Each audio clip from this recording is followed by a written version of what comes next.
Good morning. Finally, a president-elect. George W. Bush will become the 43rd president of the United States. Apparently, a plane has just crashed into the World Trade Center. We're going to take a look at videotape just moments ago of the second plane hitting the World Trade Center. There has been another major explosion, this one in the nation's capital. There is smoke in the air over the Pentagon.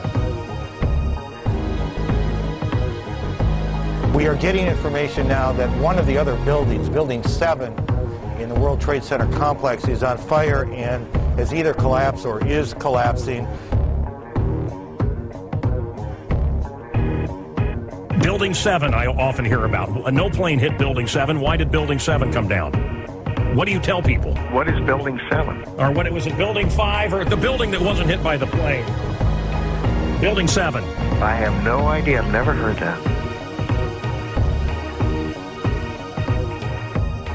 The Project for the New American Century, which is a think tank that was around in the 90s and up through 2005 or 6. There are about 17 members of this so-called think tank who were in top positions in the Bush-Cheney administration. And a couple of these guys, Feith and Wolfowitz, had earlier worked for Benjamin Netanyahu in Israel and put out a paper that advocated the same kind of program that they then put out papers from PNAC advocating. That is intense nationalism and militarism and going after Middle Eastern states with aggressive wars.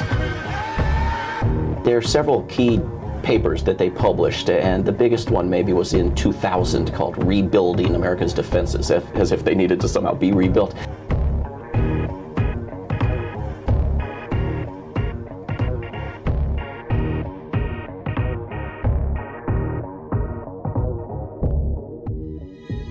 This is being seen on Capitol Hill as another Pearl Harbor.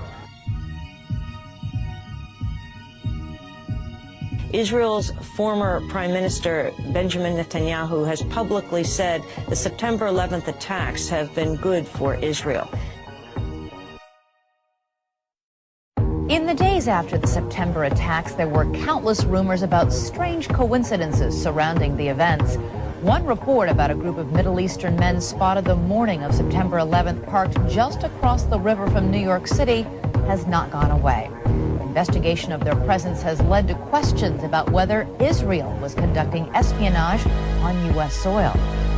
It began when this woman was watching the Twin Towers burning from her apartment in New Jersey. She noticed three men on top of a van, posing for pictures with the towers burning in the background. And I could see that they were like happy. You know, they didn't look shocked to me. You know, they didn't look shocked. I thought it was very strange. The witness called police, who stopped the van hours later and arrested 5 men. All 5, it turns out, were Israeli. They were turned over to the FBI. Sources tell ABC News during a check of national security databases, some of the men were listed as having had connections with Israeli intelligence. At the FBI, that set off alarm bells. The FBI needed the answers to 3 important questions. Who were these men? What brought them to that parking lot on the morning of September 11th? And did they have any advance knowledge of what was going to happen that day? After 71 days, the 5 Israelis were deported.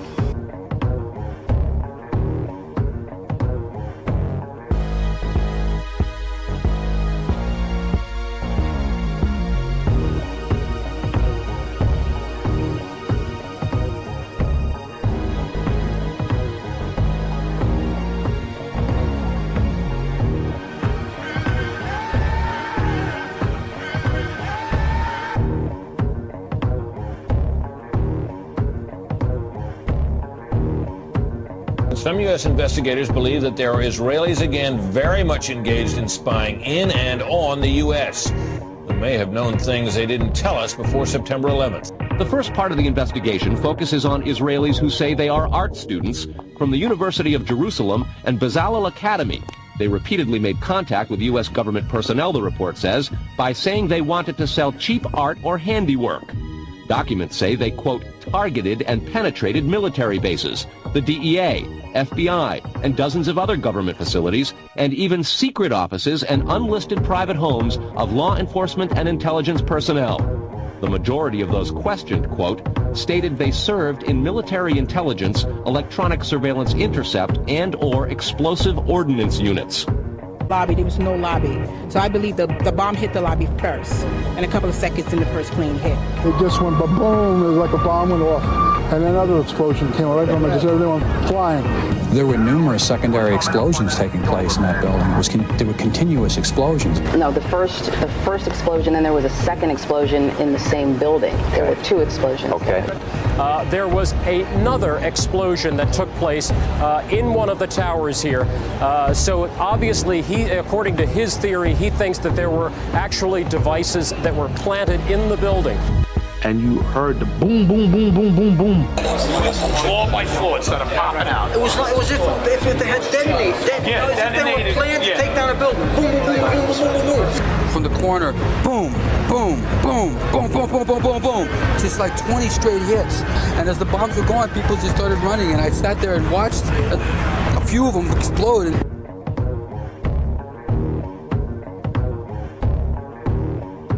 I remember getting a call from the fire department commander telling me that they were not sure they were going to be able to contain the fire. And I said, we've had such terrible loss of life. Maybe the smartest thing to do is pull it. And they made that decision to pull, and then we watched the building collapse.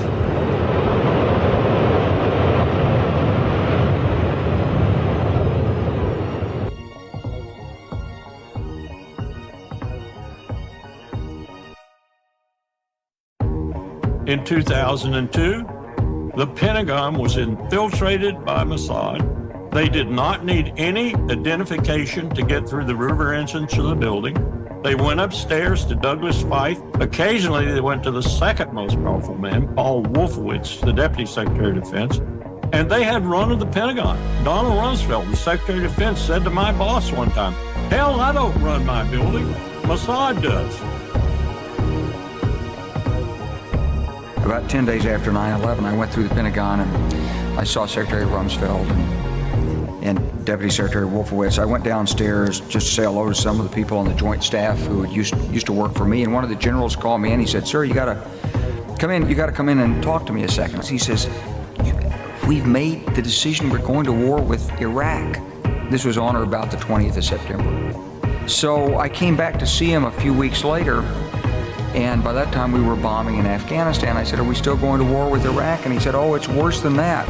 He said, he reached over on his desk, he picked up a piece of paper, and he said, I just got this down from upstairs, meaning the Secretary of Defense's office today, and he said, "This is a memo that describes how we're going to take out 7 countries in 5 years, starting with Iraq, and then Syria, Lebanon, Libya, Somalia, Sudan, and finishing off Iran."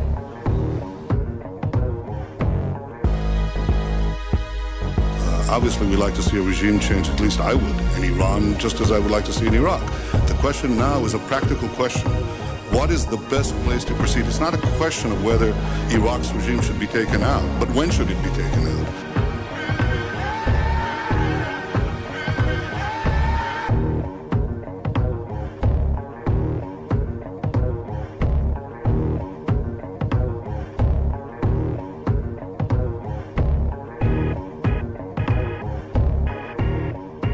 In 2001, Congress passed the Authorization for Military Force, giving the president broad power to conduct military operations without congressional approval. Each time, it had to do with the American conflict with Iraq. But since then, both the Obama and Trump administration used what's better known as AUMF for other purposes.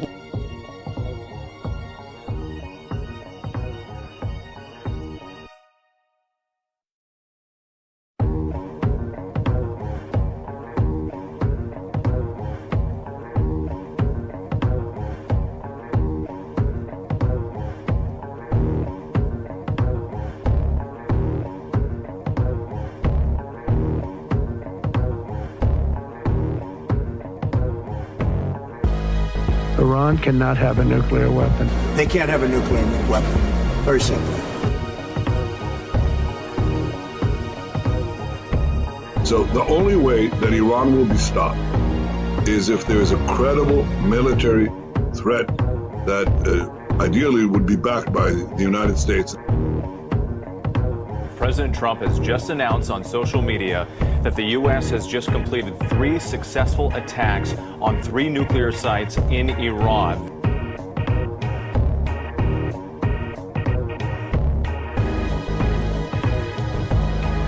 If you look back to 1996, there was a study done for a fellow who was about to become prime minister for the first time.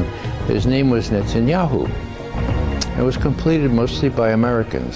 We later called them neocons. So they composed this thing and they called it a clean break, a new strategy for securing the realm. Okay, securing the realm. What realm? Well, the realm was Israel, Greater Israel.